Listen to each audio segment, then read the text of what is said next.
नमस्ते, स्वागत है आप सभी का ग्रेट मंत्रा के यूट्यूब चैनल पर। साथियों, आज हम वन लाइनर की बात करेंगे। वो है हमारा शब्दों को लेकर, शब्दों का वर्गीकरण को लेकर आज हम वन लाइनर की आपसे बात करेंगे। तो इसमें सबसे पहले अगर हम बात करें तो शब्दों का वर्गीकरण जो है वह हमारे 4 प्रकार से हो सकता है।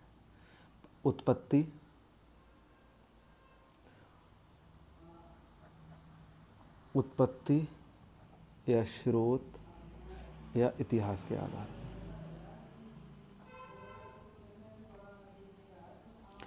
आगे अगर हम बात करें तो हो सकती है रचना या बनावट के आधार पर।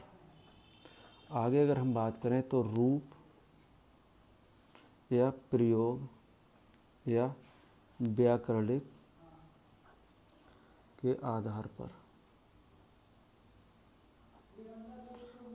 आगे अगर हम बात करें तो वह हमारी हो सकती है अर्थ के आधार पर।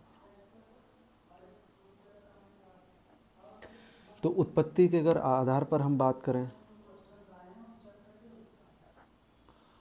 तो इसमें जो हमारे हैं वह हमारे हो जाएंगे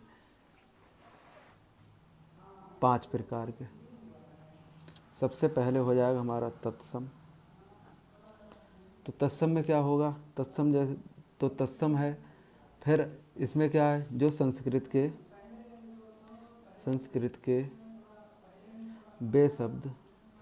वे शब्द, जो ज्यों के त्यों प्रयोग किए जाते हैं।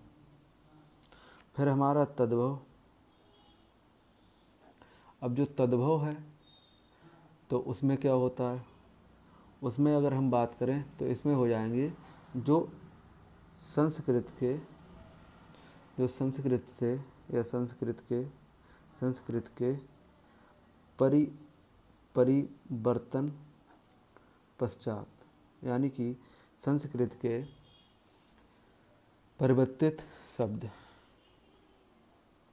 फिर हमारे हो जाएंगे तत्सम, तद्भव। फिर हो जाएंगे देशज। देशज का अर्थ हो जाएगा जैसे हमारा जो देश में ही जन्मा हो। तो इसमें हमारे हो जाएंगे जैसे थैला है, लोटा है। और जो हमारे तद्भव है तो ये जो तद्भव शब्द हैं इनके अंतर्गत आ जाएगा हमारा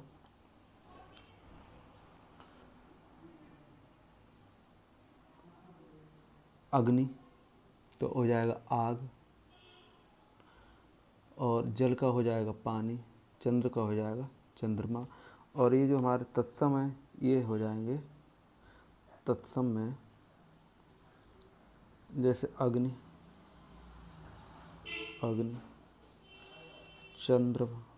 चंद्र, सूर्य और जल। और हम चौथे की अगर बात करें तो चौथे हो जाएंगे हमारे विदेशज, यानी कि या इन्हें हम आगत कह सकते हैं। तो इसके अंतर्गत अगर हम बात करें तो इसमें हो जाएगा हमारा जैसे लालटेन, लालटेन होता है, लैंटर्न होता है, लैन।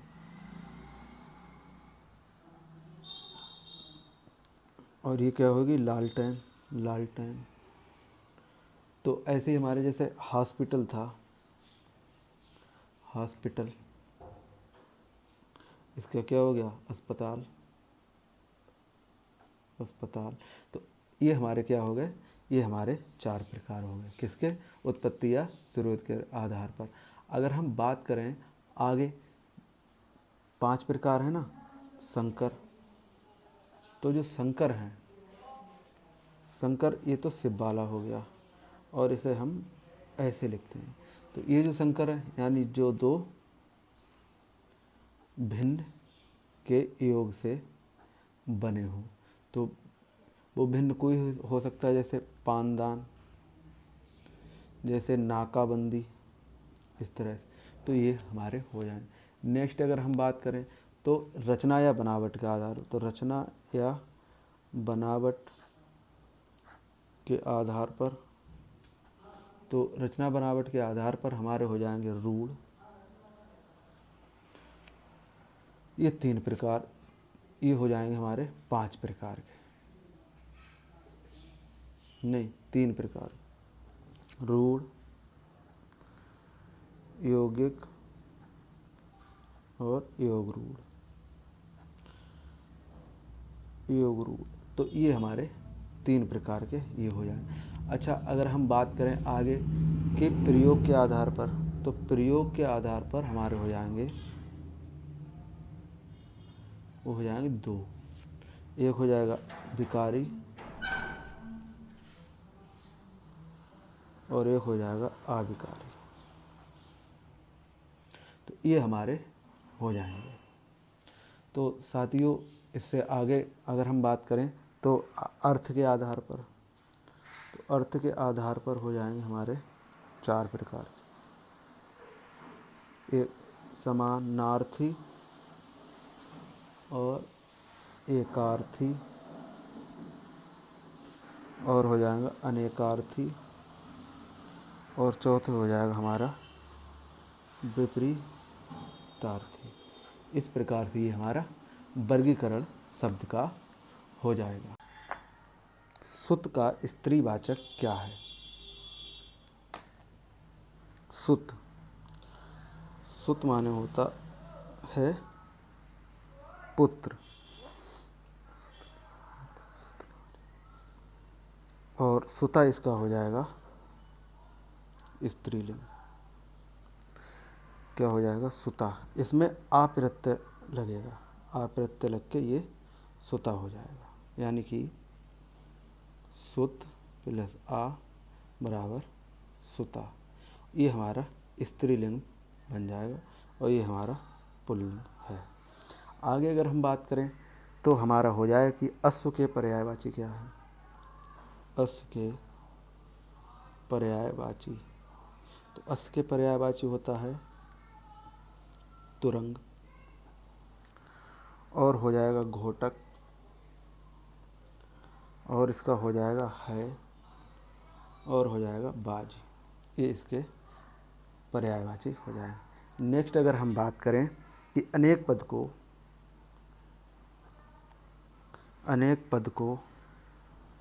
मिलाकर, अनेक पद को मिलाकर जब एक पद बनाया जाता है तो वह क्या कहलाता है? अनेक पद को मिलाकर जब एक पद बनाया जाता है तो वह समास कहलाता है। क्या? समास कहलाता है। भाषा के प्रमुख 3 कौशल क्या होंगे? तो भाषा के जो 3 कौशल होंगे वह होगा लिखना, और हो जाएगा सुनना, और हो जाएगा हमारा बोलना। आगे अगर हम बात करें कि भारतीय संविधान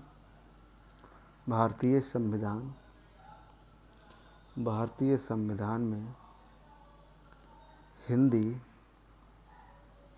को कब मान्यता मिली? तो भारतीय संविधान में हिंदी को 14 सितंबर 1949 को भारतीय संविधान में मान्यता मिली। इसीलिए 14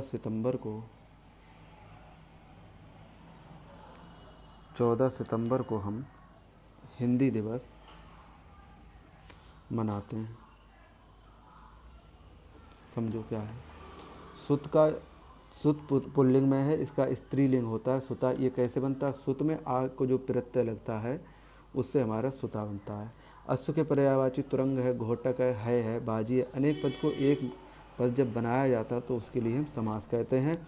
और भाषा के प्रमुख 3 जो कौशल हैं वो हो जाएंगे लिखना, सुनना और बोलना। भारतीय संविधान में हिंदी को 14 दिसंबर 1949 को भारतीय संविधान में मान्यता मिली और इसीलिए 14 दिसंबर को हम हिंदी दिवस मनाते हैं।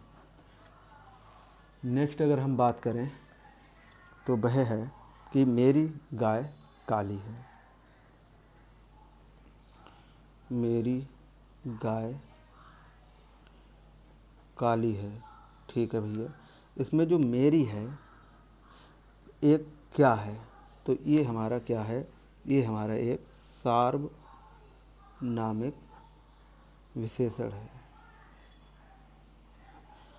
और गाय अपने आप में संज्ञा है और काली इसकी क्या है, विशेषण है।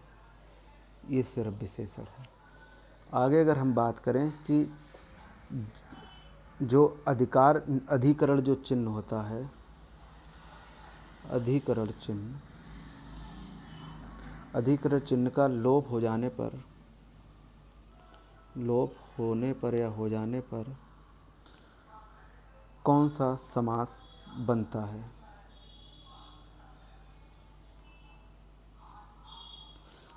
तो वहाँ पर हमारा तत्पुरुष समास बनेगा।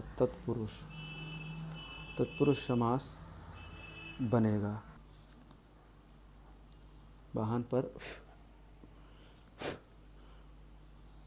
आरूढ़, तो यहाँ पर जो पर है ये हमारा लोप है।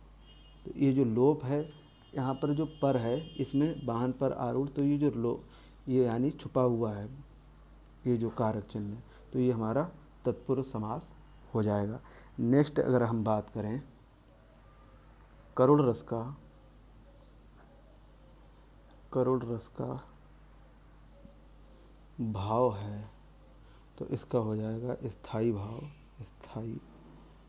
स्थायी भाव, करुण रस स्थायी भाव हो जाएगा शोक। हाँ, और आगे अगर हम बात करें कि दोहा एक मात्रिक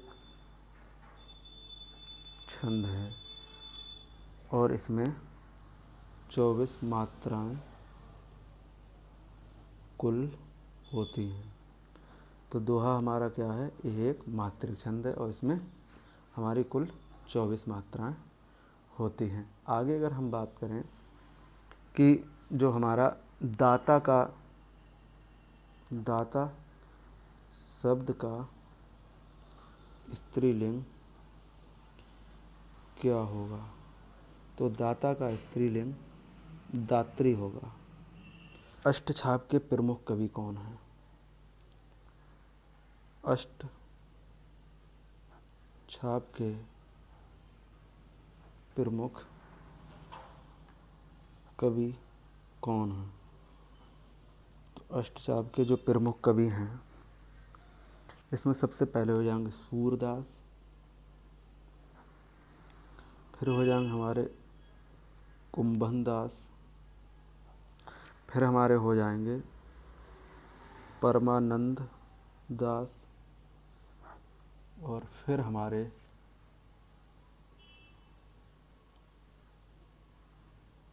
हो जाएंगे कृष्णदास, और फिर हमारे हो जाएंगे नंद दास, और फिर हो जाएंगे छीत स्वामी, और हमारे हो जाएंगे गोविंद स्वामी, और हमारे हो जाएंगे चतुर्भुज स्वामी। ये अष्टछाप के हमारे क्या हो जाएंगे, कवि हो जाएंगे। जो बाणी द्वारा व्यक्त ना किया जा सके, उसके लिए एक जो शब्द बनता है वह बनता है अनिर्वचनीय। अनिर्वचनीय माने होता है जो बाणी द्वारा व्यक्त ना किया जा सके। अच्छा, आचरण की सभ्यता, ये किसका, आचरण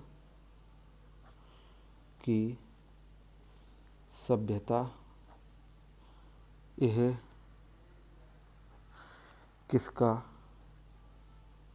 निबंध है?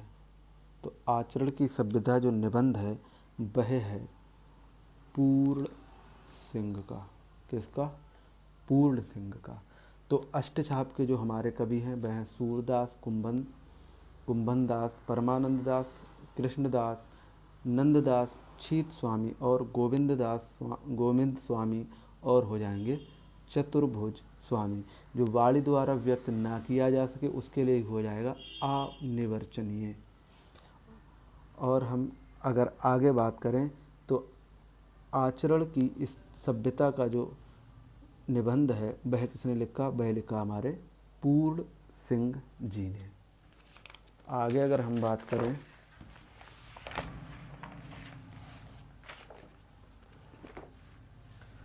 तो वह हमारा हो जाएगा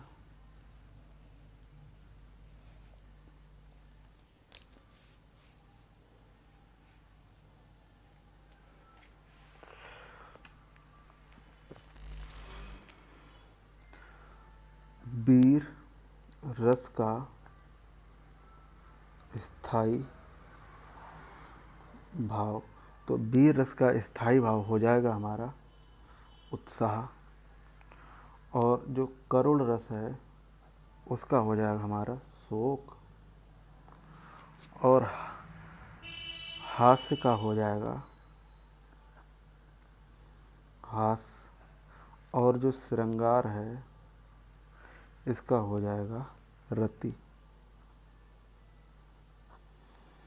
आगे अगर हम बात करें कि कवितावली, गीतावली, कवितावली और गीतवली और विनय पत्रिका और कृष्ण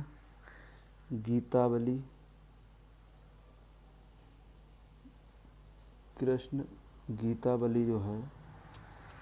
और अगर हम बात करें दोहावली, ये रचनाएं किसकी हैं? तो ये रचनाएं हैं हमारे तुलसीदास जी की। आगे अगर हम बात करें कि तुलसीदास द्वारा तुलसीदास द्वारा जो रचित विनय पत्रिका है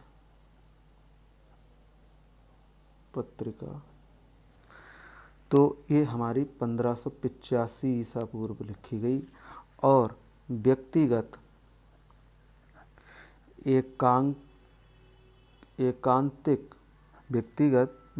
एकांतिक अनुभूतियों की अभिव्यक्ति की दृष्टि से अनूठा भक्ति काव्य है। यह ब्रज भाषा में लिखा गया है। किसमें? ब्रज भाषा में। और इसमें लगभग 280 पद हैं। और शांत जो रस है उस पर ये निर्भर करता है। ये जो वैद की हिंसा ना भवति, तो ये जो हमारे हैं ये हमारे हरीशचंद्र के जो हैं प्रमुख नाटक हो जाएंगे। भारतेंदु हरीश चंद्र के क्या हो जाएंगे? प्रमुख नाटक। आगे अगर हम बात करें कि पेड़ से बंदर कूदा,